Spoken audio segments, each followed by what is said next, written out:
Hey everybody, it's Christy Scruggs, Gold Leader with Avon. I wanted to talk today to new leaders to give them an idea of what I do when I have a self-appointment. Someone has decided to join my team and I received this email from Avon. It's very exciting when you get the email saying that someone has decided to join your team. And this is basically what it looks like. This is what you're going to see. I didn't actually open my actual email because I wanted to protect the information of my last lead. But you can see your recent lead, Jane Doe, has successfully self-appointed and is anxious to get started. So it gives you her name, her address, where she lives at, her email address, her phone number. It also gives her account number and her district number. So when I get this email, I like to write all that information down. You can even copy it and just paste it into an Excel sheet or a Word document. However, it's best for you. Personally, I like paper and pencil, so I write that information down in a notebook that I have set aside just for my new appointments. That way I have their information all together. And I can kind of keep notes about what I've sent them, what kind of contact that I've had with them, and that sort of information. The only thing that's not included on this email that I really think should be is their RPS. You want to know when their first order is due.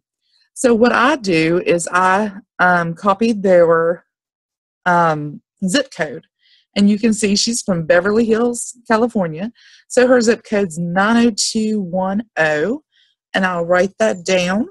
And I'll just minimize this. And we're going to go to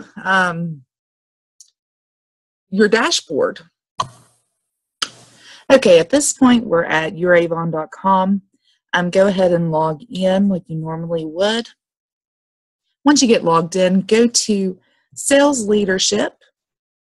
Scroll down all the way to the bottom and you'll see appointment processing. Go ahead and click on that and it's going to take you to a page where if you did a face-to-face appointment, this is where you go to put it in. You can see it looks just like a contract. At this time, we're going to go up here and click on Look Up District. And we're going to put in our district number of 90210. And submit it. And that's going to bring up the information for Jane Doe's RPS. You can see, starting over to the left, she's going to be in District 7419. We got that information from the email. What we didn't get was the RPS, which is an 8. You can see her district manager's name is Anna Gesman, and her phone number is 818-277-6957. And I wrote down all that information so that whenever I'm talking to Jane, I have that information right there on her page in my notebook. So all of it's all together and I don't have to go searching for it. You can see from here, you can view her schedule, which is Mail Plan 8. And you can see it brings it right up. And we can scroll down, and today's July 4th, so the next order is going to be for Campaign 15 on July the 10th. But if you think about how long it's going to take for her to get her books and start passing them out to get orders, July 10th is going to be really pushing it to make sure that she has a successful start. So we're going to get her started on Campaign 16, and you can see it's due on July the 24th. You can look up and see what day of the week that is, and that's going to be on a Sunday.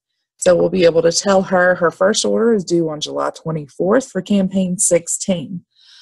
You want to make sure that you stress to her that her first 4 orders need to be at least $100, if not more, because we want her to have a successful start with Avon.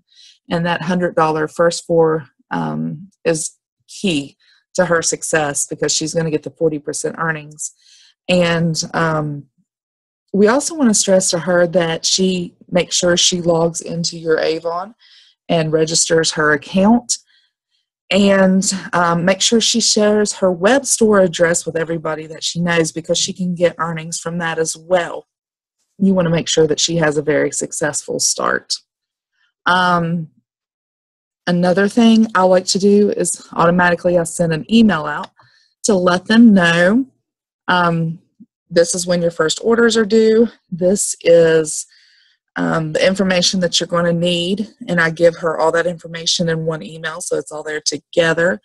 I make sure that I stress to her the importance of the $100 order, and I would just kind of briefly introduce myself in the email, because I'm also going to give her a phone call to let her know that I'm her mentor and there to help her with all of her questions, and just let her know that I'm there for her. A lot of times as a leader, we make the mistake to tell them, hey, if you need anything, just give me a call, but we never check back on them. It's your responsibility as a team leader to make sure you're putting forth that effort to contact them, to let them know, hey, if you got any questions, please let me know. I'm here for you. After I send that first initial email and I make that first initial call, I wait a few days until I think that their appointment kit has arrived, and I give them a call and say, hey, just checking to make sure that you've got your appointment kit. Do you have any questions for me at this time? It's a great thing just to check back in on your team, because they're new, they have questions, whether they're asking you or not. You need to be the responsible party and let them know, hey, I'm there for you. If you have any questions, just let me know, and I'd be happy to answer what I can, because we want to make sure that you grow a beautiful team so that you're going to have a very successful business. I hope this has helped you in some way.